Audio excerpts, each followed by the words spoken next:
انسانیت کی بہتری ہو، معاشرے کی بہتری ہو. کیونکہ کنگشپس تو تھیں، بادشاہ تھے، ان کے جو ہے کنگڈمز تھے، مملکتیں تھیں، لیکن ایک ایسی اسٹیٹ جس میں انسانی فلاح جو ہے وہ اس کا بیسک مقصد ہو، ایسے کچھ نہیں تھا. اور ریاست مدینہ بننے سے پہلے لوگوں نے رولز بنائے تھے، لاز تھے. حمورابی کا بڑا مشہور کوڈ تھا، کوڈ آف حمورابی، کہ جی کیسے جو ہے لوگوں کو اپنے ساتھ ایک دوسرے کے ساتھ رہنا چاہیے. جو بادشاہت ہے، ملکیت ہے، مملکت ہے، وہ کس قسم کے رولز ہونے چاہیے. لیکن ایک سوشل کانٹریکٹ جسے کہتے ہیں نا، سوشل کانٹریکٹ، ایک آئین، ٹھیک ہے نا، وہ صحیفہ وہ نہیں تھا. تو اس کی وجہ سے اس کو جو ہے یونیک پوزیشن حاصل ہے. اور اس کی جو بنیاد ہے وہ تھی میثاق مدینہ، چارٹر آف مدینہ. کیونکہ مدینہ تھا کیا؟ یہ ایک اویسس تھا. اویسس کا مطلب ہے کہ ریگستان میں ایک ایسی جگہ جسے نخلستان بھی کہتے ہیں، جہاں پر درخت بھی اگتے تھے، جہاں پر پانی بھی اویلیبل تھا. جہاں پانی ہوگا وہیں پودے درخت ہوں گے. اور یہ یتھرب کے نام سے مشہور تھا. اور یہ بہت پہلے سے یتھرب جو ہے وہ آباد تھا، اور اس میں مختلف قبائل رہتے تھے. تو جس پیریڈ کی ہم بات کر رہے ہیں، 7ویں صدی، تقریباً 600، آپ سمجھیں کہ 1520 کے لگ بھگ، کیونکہ اصل ڈیٹ جو ہے وہ تو 622 ہے.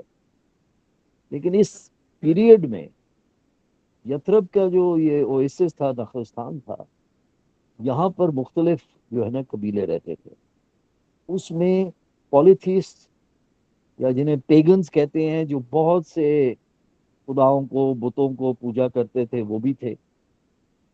اور ان میں دو جو بڑے وہ تھے، قبیلے تھے، اس میں خسراج اور اوس، یہ دو بڑے قبیلے تھے. اس کے علاوہ یہاں پر یہودی قبیلے بھی تھے. ٹھیک ہے جی.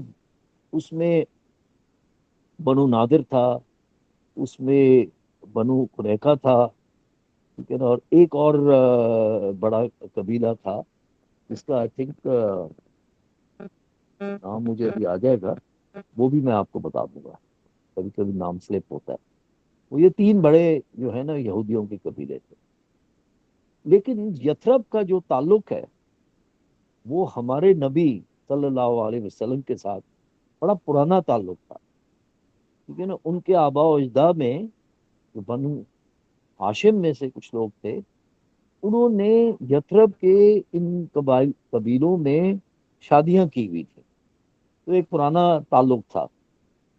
بلکہ آپ کے والد کی وفات جو ہے وہ بھی یتھرب میں ہوئی، اور ان کو دفنایا بھی یتھرب میں گیا تھا. تو ایک پرانا کنیکشن تھا. اور جب آپ نبوت آئی آپ پہ، اور آپ نے تبلیغ شروع کی، تو مکہ میں تو وہ ایکسپٹ کرنے کو تیار ہی نہیں تھے. قریش جو ہے وہ ایک ٹریڈنگ کمیونٹی تھی، اور ان کی ساری طاقت جو ہے وہ خانہ کعبہ سے، اور خانہ کعبہ میں جو بت تھے ان سے آتی تھی.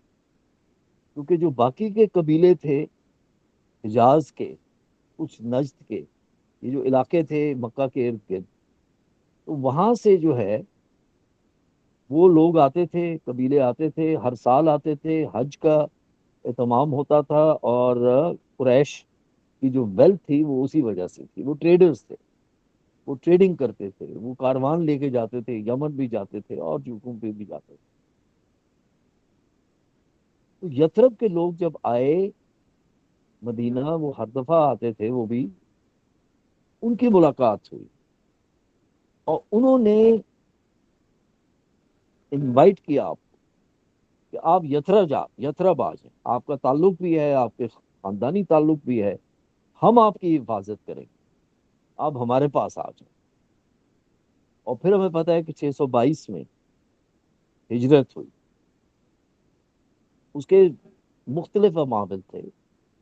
ایک تو یہ تھا کہ آپ کے اوپر جو ہے خطرات بڑھ رہے تھے، کیونکہ آپ کی تبلیغ جو ہے وہ قریش کے جو بڑے بڑے لیڈر تھے ان کو تکلیف دے رہی تھی. ابو جہل اس میں سب سے آگے تھے، جو ان کو بہت زیادہ تکلیف تھی کہ جو آپ تبلیغ کر رہے تھے، آپ دعوت دے رہے تھے، اسلام کی دعوت دے رہے تھے، وحدت کی دعوت دے رہے تھے. تو انہوں نے منصوبے بنانے شروع کیے خدا نخواستہ آپ کو قتل کرنے. ایک تو یہ تھا. دوسرا، آپ کے چچا کی وفات ہوئی. چچا کی وفات کے بعد آپ پہ جو ایک پروٹیکٹیو کور تھا بنو ہاشم کا، وہ کمزور پڑا. کیونکہ اس وقت یہی ہوتا تھا کہ آپ کا جو قبیلہ ہوتا تھا وہی آپ کو پروٹیکٹ کرتا تھا، کیونکہ بلڈ فیوڈز ہوتے تھے. اگر کسی قبیلے نے کسی اور قبیلے کے کسی باشندے کو نقصان پہنچایا یا قتل کیا یا ناانصافی کی تو پورا قبیلہ جو ہے وہ پھر ساتھ کھڑا ہوتا. تو وہ ایک پروٹیکشن تھی. لیکن چچا کی وفات کے بعد وہ پروٹیکشن جو ہے وہ بہت کمزور پڑ گئی. اور تیسری وجہ جو سمجھنے کی ضرورت ہے وہ یہ ہے کہ آپ کو ہدایت آئی، اب آپ جو ہے یہاں سے جا سکتے ہیں اور آپ یثرب جائیں، یہاں پر آپ کو پہلے ہی دعوت دی جا چکی ہے. ہجرت کا ایک مطلب جو ہے وہ یہ بھی ہے کہ اپنی آپ کمفرٹ زون چھوڑتے ہیں، جہاں آپ پیدا ہوئے، جن گلیوں میں آپ بھاگے کھیلے، جہاں پر آپ کے دوست ہیں، جہاں پر آپ کا قبیلہ ہے، جہاں پر آپ کے جاننے والے ہیں، وہ چھوڑ کے آپ جاتے ہیں ایک ایسی جگہ پہ جہاں پر کچھ لوگ تو آپ کو جانتے ہیں لیکن زیادہ تر آپ کے لیے وہ اسٹرینجرز ہیں. ٹھیک ہے نا، وہ اجنبی ہیں، وہ آپ کے لوگ نہیں ہیں، وہ آپ کا قبیلہ نہیں ہے. ٹھیک ہے نا، یہ بہت بڑی چیز تھی اس وقت کہ اپنا قبیلہ چھوڑ کے اور آپ کہیں اور چلے جائیں. اور جب آپ گئے ہیں تو پہلا کام جو آپ کو کرنا پڑا، جو آپ نے کرنا چاہا، وہ تھا کہ جی یہ جو یثرب کے لوگ ہیں آپس میں ان کے جھگڑے رہتے تھے، کیونکہ مختلف قبائل تھے، ان کی پھر سب کلانس تھیں. تو کہیں نہ کہیں کسی نہ کسی چیز پہ جھگڑا ہوتا تھا. کبھی پانی پہ جھگڑا ہوتا تھا، کبھی مارکیٹ کے اوپر جھگڑا ہوتا تھا، کیونکہ ٹریڈنگ تھی. تو آپ کو ایک مثالی جو ہے کمیونٹی بنانی تھی، امہ بنانی تھی. تو آپ نے وہ کانسیپٹ رکھا کہ قبیلوں کی بجائے ایک امت ہو، امت واحدہ ہو. ٹھیک ہے نا، سنگل امت ہو، سنگل کمیونٹی ہو. اب اس کے حصے اور تھے، اس میں یہودی بھی تھے، اس میں پیگنز جو جنہیں کافر کہتے ہیں یا پالیتھیس کہتے ہیں وہ بھی تھے، اور جو دو ٹرائبز تھیں جو مسلمان ہو رہے تھے اور کافی ان میں سے ہو چکے تھے. اب ان سب کو اکٹھا کرنے کے لیے آپ نے ایک میثاق جو ہے وہ پروپوز کی کہ جی ہم کیسے رہیں گے اکٹھے. تو یہ جو میثاق ہے مدینہ کی، چارٹر مدینہ بھی اس کو کہتے ہیں، صحیفہ بھی کہتے ہیں، اس میں زیادہ جو ہسٹورینز ہیں وہ کہتے ہیں جی 47 شکیں ہیں اس میں. اب بعد میں کچھ آنے والے ہسٹورینز نے کچھ شکوں کو دو میں ڈیوائڈ کر کے تو 52 کہتے ہیں، لیکن زیادہ جو روایت ہے، جو زیادہ مستند ہے، وہ 47 ہی ہے. 47 شکوں میں پہلی سے لے کر 23 تک جو سیکشنز تھے یا آرٹیکلز تھے یا شکیں تھیں، وہ انصار جو مدینہ کے رہنے والے تھے، جو مدینہ کی ٹرائبز تھیں، انہوں نے ان کے ساتھ جو ہے کس طرح مسلمان رہیں گے. ٹھیک ہے نا، یہ پہلی 23 شکیں جو ہیں یہ اس کے بارے میں. اور 24 سے لے کر 47 تک جو ہے یہ جو آرٹیکلز تھے، یہ جو شکیں تھی، یہ جو سیکشنز تھے، یہ ایز اے ریاست کے لوگوں کے کلیکٹیو اور انڈیویجول رائٹس کیا ہوں گے اور اس کے ساتھ ان کی اوبلیگیشنز کیا ہوں گی. جیسے اس میں جو آرٹیکل 25 تھا یا شک 25 تھی، وہ یہ تھی کہ ہر ایک کو آزادی ہوگی کہ وہ اپنے مذہب کے مطابق جو ہے اپنی عبادت کرے. جوئش ٹرائب جو تھیں ان کو اجازت تھی کہ وہ اپنے اس کے حساب سے وہ اپنی جو ہے عبادت کریں. مسلمان اپنی عبادت، نصارہ کچھ کرسچنز بھی تھے وہ اپنی عبادت، تو سب کو پوری اجازت تھی. اس سے پہلے جو ہے اگر کوئی ڈسپیوٹ ہوتا تھا، کسی چیز پہ کوئی اختلاف ہوتا تھا، تو اس کو ریزالو کرنا بڑا مشکل کام تھا، کیونکہ ریزولوشن کے لیے دو یا دو سے زیادہ ٹرائبز یا اس کی سب کلانز انوالو ہوتی تھیں اور اس کو ریزالو کرنے کی کوشش کرتے تھے، لیکن کوئی اس کے اوپر جو ہے آربیٹریٹر نہیں تھا. تو ایک جو خاص شک اس میں ڈالی گئی 25 کے بعد، وہ تقریباً 37 ہے 38 ہے، اس میں ایک فائنل آربیٹریٹر چنا گیا، سب نے مل کے چنا، اور وہ ہمارے نبی صلی اللہ علیہ وسلم، ان کو چنا گیا کہ his word will be final. اگر کسی کا کسی بات پہ ڈسپیوٹ ہوتا ہے، کانفلکٹ ہوتا ہے، اور اس پہ بات چیت ہوتی ہے، تو فائنل ورڈ جو تھی وہ ہمارے نبی کی صلی اللہ علیہ وسلم کی تھی، کہ وہ ڈیسائیڈ کریں گے کہ کس کے ساتھ زیادتی ہوئی ہے، کس کو کیا کرنا ہے، پنشمنٹ کیا ہوگی، یہ ساری چیزیں. تو یہ ایک پورا کانسٹیٹیوشن تھا، جیسے ہمارا اپنا کانسٹیٹیوشن ہے اس وقت، جسے ہم سوشل کانٹریکٹ بھی کہتے ہیں، کہ ریاست کی تعریف کیا ہے. اسی طرح مدینہ کا مطلب ہی شہر ہے، شہر ہے، ٹھیک ہے نا، مدینہ کا مطلب شہر ہے. تو یثرب کو بدل دیا گیا مدینہ کے نام سے، کہ یہ وہ شہر ہے جہاں پر ایک فلاحی ریاست قائم ہے، لوگوں کی بھلائی کے لیے ریاست قائم ہے، ایسی ریاست قائم ہے جس میں انصاف ہے، کوئی کسی سے زیادہ طاقتور نہیں ہے. اگر کوئی غریب ہے تو ریاست کی ذمہ داری ہے کہ اس کا خیال رکھا جائے. یہ باقاعدہ شکوں میں شامل تھا کہ ریاست کا جو ہے، مدینہ کے جو لوگ ہیں، کلیکٹیو رسپانسبلٹی ہے کہ کسی بھی غریب نادار کو اس کا خیال رکھا جائے، کوئی غریب نہ ہو. اور ایک سودا جو ہے، یہ چارٹر جو ہے یا میثاق جو ہے، یہ ایک مسودہ ہے کہ ہم کیسے جو ہے مل کے رہیں گے. اس میں کچھ چیزیں کلیکٹیو تھیں جس میں سب کی ذمہ داری تھی. سب سے پہلے ڈیفenس، کہ اگر مدینہ پہ کوئی حملہ آور ہوتا ہے تو سب مل کر اس کا مقابلہ کریں. پہلی چیز یہ بڑی امپورٹنٹ شک تھی، کیونکہ اس وقت ٹرائبل کانفلکٹ بہت زیادہ ہوتے تھے، ریڈز ہوتے تھے، ریڈ ہو کے اونٹ اٹھا کے لے گئے، بکریاں چرا لی، اس طرح کی چیزیں ہوتی. اس میں یہ تھا کہ اب کلیکٹیولی صرف ایک قبیلہ نہیں، پورا مدینہ ایز اے کلیکٹیو اپنا ڈیفenس کرے گا. دوسری چیز تھی کہ جب بھی جنگ کی حالت ہوگی تو جو جنگ کا خرچہ ہوگا، کیونکہ خرچہ تو ہوتا ہے جنگ میں، تو وہ خرچہ جو ہے وہ بھی سب کی کلیکٹیو رسپانسبلٹی ہوگی. ایک طریقے سے ایک ٹیکس جو ہے، اس کا سسٹم جو ہے وہ کلیکٹیو میں بدل گیا.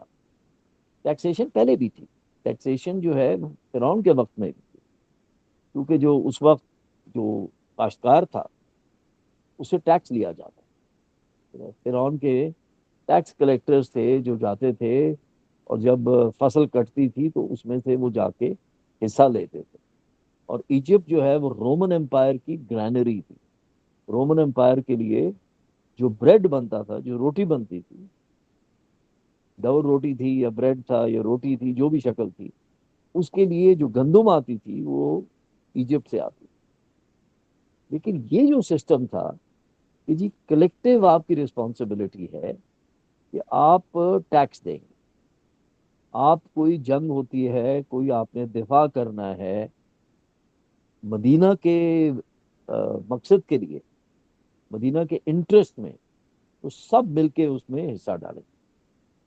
اور پھر پنشمنٹس بھی پہلے سے ہی طے تھی کہ اگر آپ کسی کو ہاربر کریں گے، کسی کو پناہ دیں گے جو مدینہ کی جو ٹرائبز ہیں ان کے خلاف ہے، وہ ایکسیپٹیبل نہیں ہوگا، وہ غداری کے زمرے میں آئے گا. اور بعد میں آیا، جب جنگ خندق ہوئی تو اس میں ون آف دا جوش ٹرائبس، انہوں نے قریش کے ساتھ گٹھ جوڑ کیا، ایک جگہ سے انہوں نے خندق کراس کرائی، تو اس کے بعد جو ہے ان کی اس پورے قبیلے کی کلیکٹیو پنشمنٹ ہوئی تھی۔ اس سے پہلے جو دو اور قبیلے تھے وہ بھی جو ہے مدینہ سے نکال دیے گئے تھے، کیونکہ انہوں نے میثاق کو وائلیٹ کیا تھا، انہوں نے کانسٹیٹیوشنل وائلیشن کی تھی، انہوں نے سٹی اسٹیٹ آف مدینہ کا جو چارٹر تھا اس کی وائلیشن کی تھی۔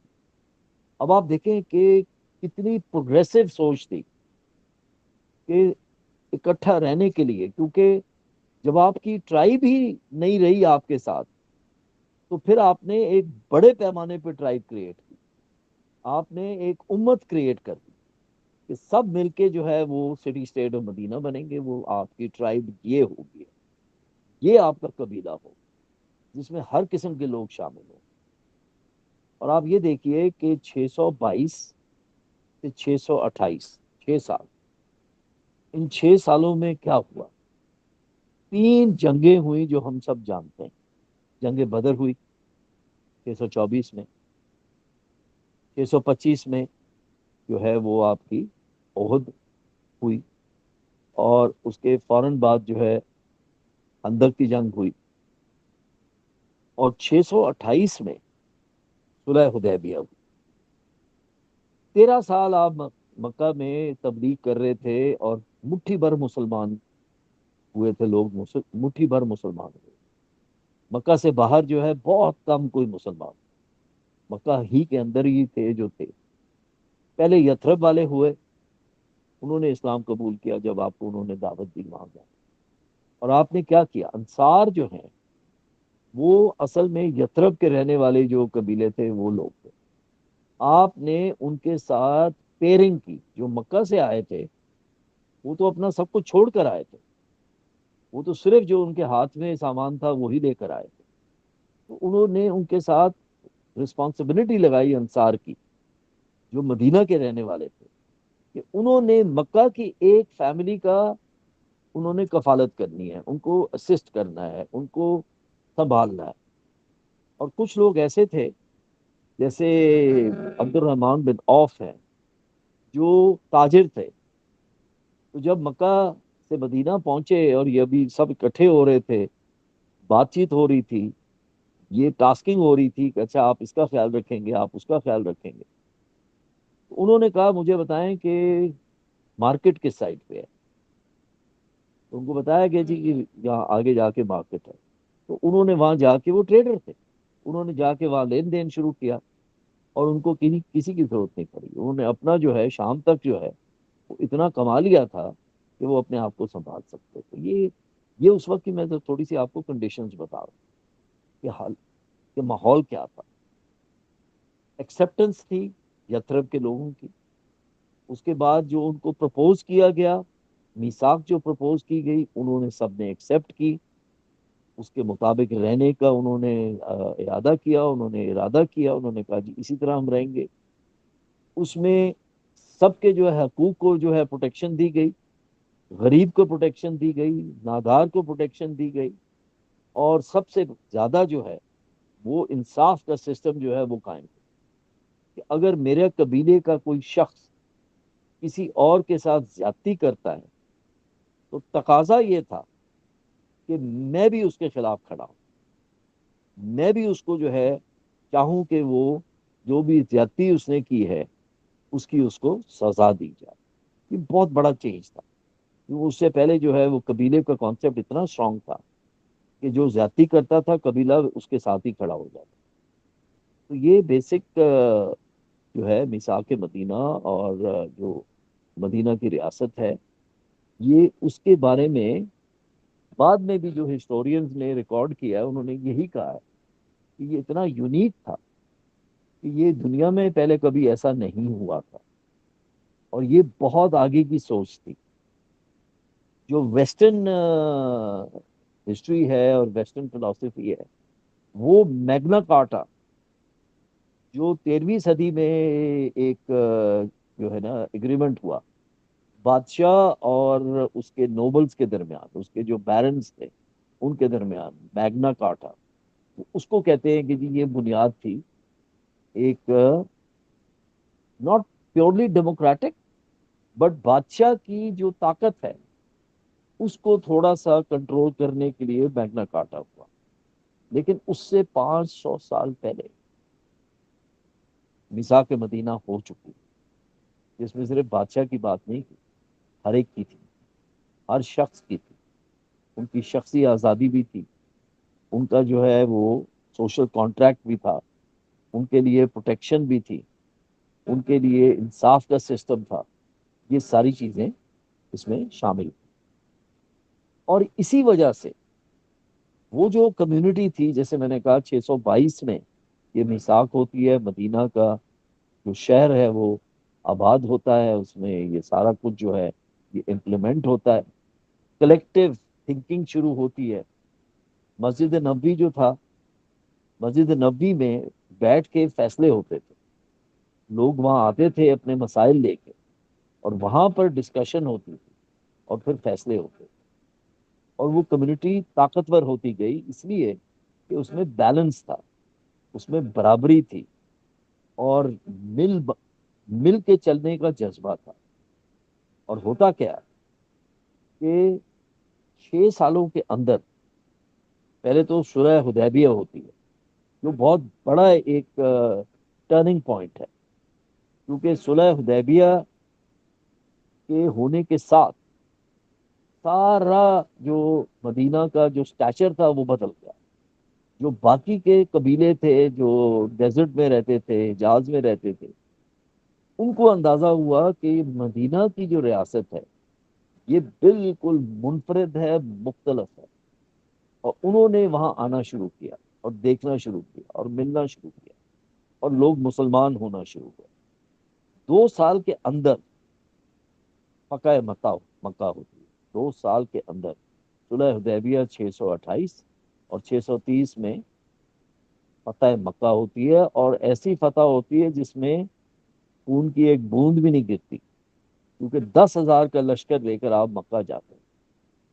ابھی مکہ تو آپ پہنچتے نہیں ہیں تو ابو سفیان جو قریش کے سب سے بڑے لیڈر تھے اس وقت، وہ باہر آ کے آپ کو ملتے ہیں، وہ مسلمان ہوتے ہیں آپ کے ہاتھ سے، اور وہاں سے پھر آپ داخل ہوتے ہیں مکہ کے اندر 4 سمت سے، اور آپ جاتے ہیں خانہ کعبہ، اور خانہ کعبہ میں جتنے بت ہیں ان کو آپ گراتے ہیں.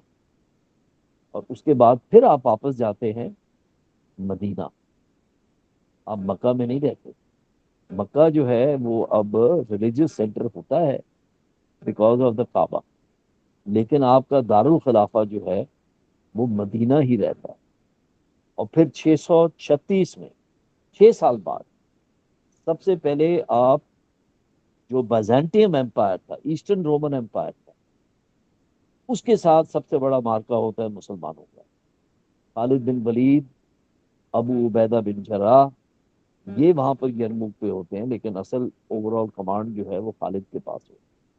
اور ابو عبیدہ جو ایکچوئل جن کو ڈیزگنیٹ کیا گیا تھا کمانڈر، آپ یہ دیکھیے کہ سوچ کتنی بدل چکی تھی کہ انہوں نے خود جو ہے خالد بن ولید کو کہا کہ نہیں، آپ لیڈ کریں، کیونکہ آپ کی جو جنگی حکمت عملی ہے اسی سے ہمیں فتح ملے گی. یہ سوچ بدلی ہوئی. اور یرموک کے مقام پہ جو سیریا اور جو ماڈرن ابھی اسرائیل ہے، جولان ہائٹس جہاں ہیں، دریا ہے وہ یرموک کا، تو وہاں پر جو ہے شکست ہوتی ہے رومن امپائر. ہیراکلیز ان کا جو ایمپرر ہے، جو اپنے آپ کو بڑا پرائڈ کرتا تھا جنگی حکمت عملی پہ، اس کو شکست ہوتی ہے. 1:3 کا جو ہے نا ریشو ہوتا ہے، 30,000 مسلمان اور 1 لاکھ کے قریب رومن آرمی. اور اسی سال more less with in month قادسیہ کے مقام پہ پرشین امپائر کو شکست ہوتی ہے، اور مسلم آرمی جو ہے سعد بن ابی وقاص یہ اس کو لیڈ کر رہے ہیں. یہ ان دونوں کا میں اس لیے ذکر کر رہا ہوں کہ اس کا جو ڈائریکٹ کانسیکوینس تھا وہ ریاست مدینہ کا جو طرز تھا، جو فلاحی ریاست تھی جس میں ایک امہ تھی، جن سب کا کلیکٹیو جو ہے وزڈم تھا، کلیکٹیو ان کی جو ہے ان کا آپ سمجھے کہ ان کا فائدہ کلیکٹو تھا کہ مل بانٹ کے چلنا ہے، مل کے بات کرنی ہے، مل کے کام کرنا ہے، ایک دوسرے کا خیال رکھنا ہے، ٹھیک ہے نا. اس کی وجہ سے اس کمیونٹی میں اتنی اسٹرینتھ آ گئی کہ انہوں نے 2 سپر پاورز، ایک نہیں 2 سپر پاورز کو ایک سال کے اندر شکست دی.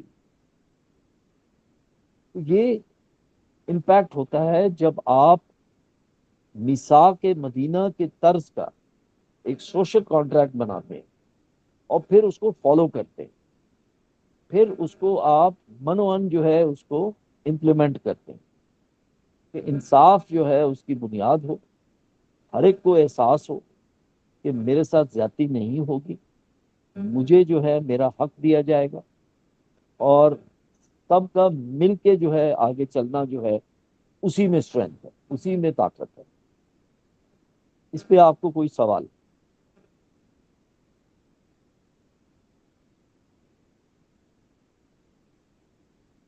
نو کوشچنس؟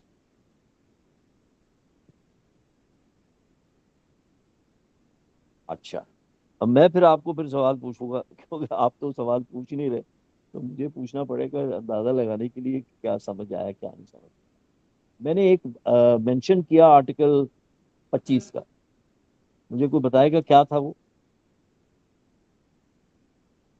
میثاق مدینہ میں؟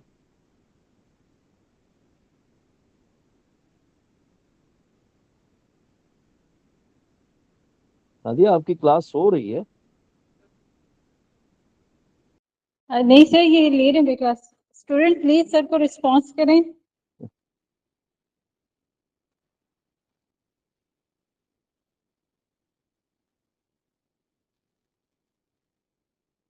اچھا جی، کوئی بھی نہیں بتا رہا. کتنے ہیں اسٹوڈنٹ سر؟ سر آپ ایک دفعہ دوبارہ کوشچن کریں گے پلیز؟ میرا کوشچن یہ تھا کہ میں نے آپ لوگوں کو بتایا کہ اس میں شک ہے 25 نمبر کو آرٹیکل 25 کہتے ہیں، وہ کیا تھی؟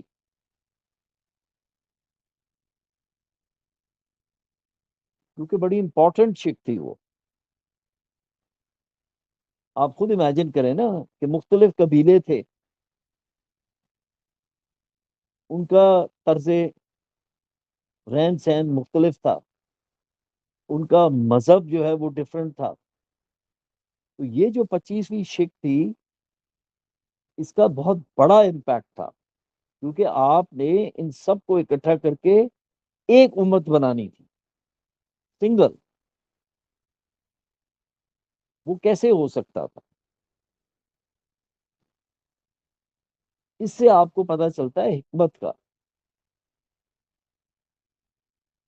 کہ وہ کون سی ایک ایسی چیز آپ نے کی جس کی وجہ سے وہ جو مختلف قبیلے تھے، مختلف ان کے جو ہے مذاہب تھے، وہ کیسے اکٹھے چلے.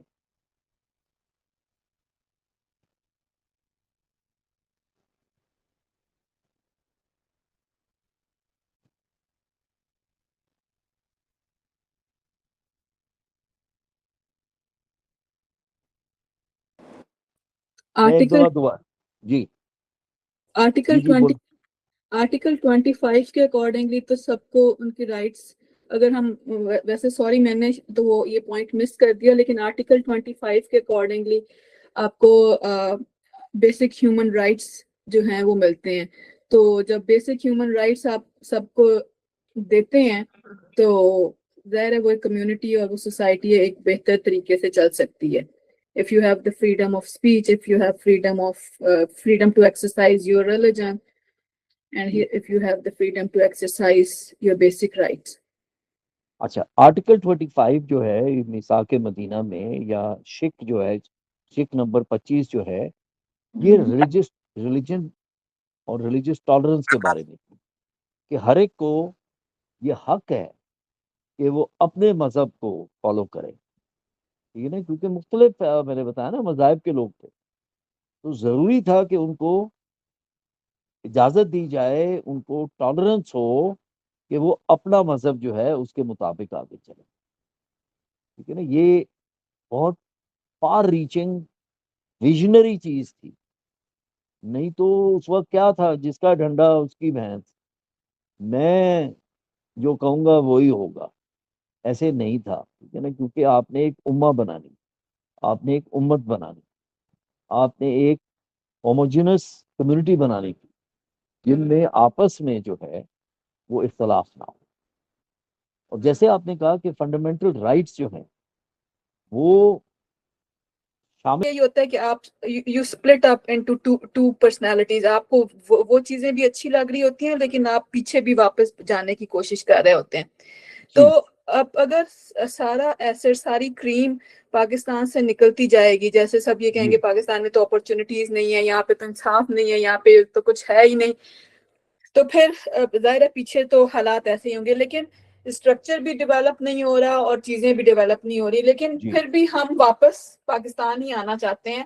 اور ہمیں یہ بالکل کیونکہ I don't know, شاید we belong to the place where we are born. اللہ تعالیٰ ہمیں اگر امریکہ بالکل یہ ہے، پیدا یہ ہے کرتا تو ہم امریکہ میں ہی ہوتے. تو we بالکل belong to the place where we belong. G We always want to go back to that place.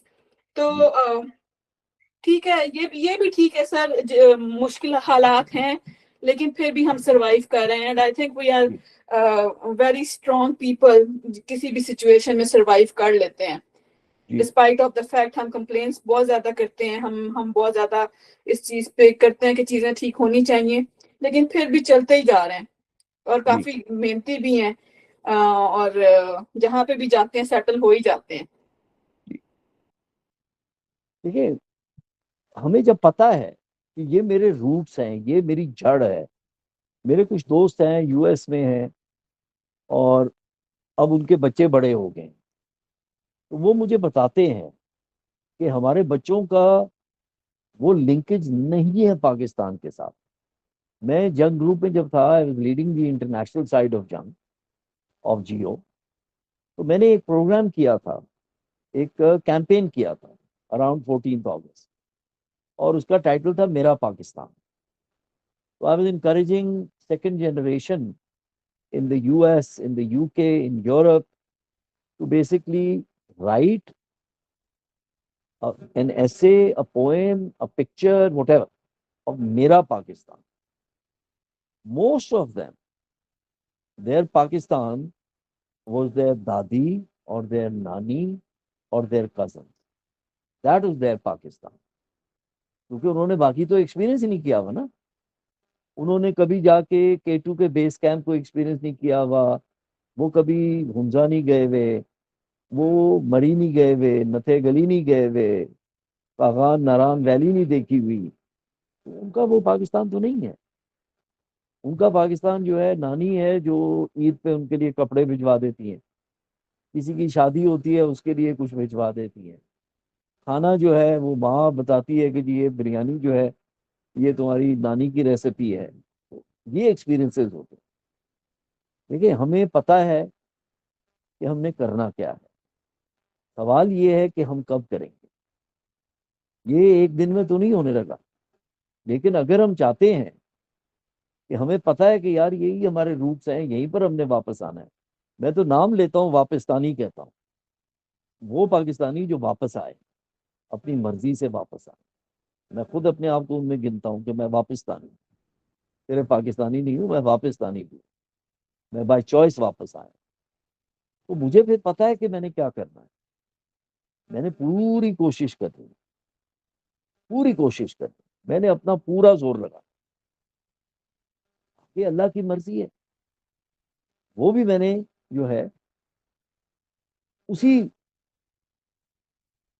Message کو لے کے چلنا ہے. میسج تو وہی ہے نا، انصاف. ہر پیغمبر کا جو تھا ایک ہی میسج تھا، انصاف کا. سب سے پہلے بیسک گھر سے شروع کرو، اور پھر اپنے معاشرے میں، اپنے محلے میں. یہی ہم کام کر دیں گے تو سب کچھ ٹھیک ہو جائے. کہ ہم ایک چیز پہ فوکس کریں. ہمیں پتہ ہے کہ کام نہیں ہوتا رشوت دینے کے بغیر. کوشش کرنی چاہیے. بجلی کٹ گئی تو بغیر رشوت دیے واپس ریسٹور نہیں ہوگی. پاسپورٹ بنوانا ہے تو اس کے لیے بھی دوبارہ پھر سے ڈاکیومنٹ ویریفیکیشن شروع کر دی. او بھائی ایک پورا سسٹم بنا ہوا ہے, اس کے بعد ویریفیکیشن کی کیا ضرورت ہے؟ اس کا مطلب ہے ایڈمیشن آف فیلئر ہے. اتنا کچھ کرنے کے بعد نہ طرح کا ڈیٹا بیس یہ وہ, پھر ایک بیٹھا ہوا ہے ویریفیکیشن آفیسر, اس نے جناب چیک کرنا. کیوں چیک کرنا ہے؟ اس نے کیا چیک کرنا ہے؟ کیونکہ باہر جو ایجنٹ کھڑا ہوا ہے وہ اسی لیے کھڑا ہوا ہے. تو مطلب یہ ساری چیزیں ہمیں نظر آتی ہیں, تو ایٹ لیسٹ ہمیں کوشش تو کرنی چاہیے نا کہ ہم اس کو درستگی لائیں. وہ کوشش ہوتی ہے جب ہمیں موقع ملتا ہے اپنے ریپرزینٹیٹیوز کو چوز کرنے کا, وہاں پر ہم نے وہ اپلائی کرنا ہو. وہاں پر اپنا انڈیویجول فائدہ نہیں دیکھنا, ہم نے کلیکٹیو گڈ کو دیکھنا ہے کہ پاکستان کے لیے کیا چیز ضروری ہے, پاکستان کے لیے وہ ضروری ہے. اور وہ شخصی جسے کہتے ہیں نا پیپل ورشپ پہ نہیں ہے, وہ کانسیپٹ پہ ہے, نظریے پہ ہے, جو ہمیں قرآن بتاتا ہے, جو ہمیں سنت بتاتی ہے, جو ہمیں حدیث بتاتی ہے, اس میں ہے. کیونکہ ہمارے لیے یہ تینوں گائیڈنگ پرنسپلز ہیں نا, گائیڈنگ پرنسپلز ہیں. اس کے علاوہ ہمیں کیا چاہیے؟ اس کے علاوہ تو ایکسپیرینسز ہیں دنیا کے. I have experience many things, different parts of the world. And I can tell you again, the most comfortable place is where you feel that you will be treated fairly. You will get fair treatment.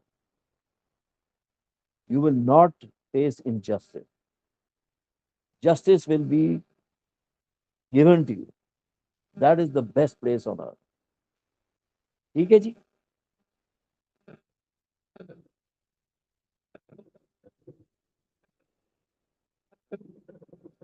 G Nadia. جی السلام علیکم سر. ہاں جی, I think we more or less covered everything.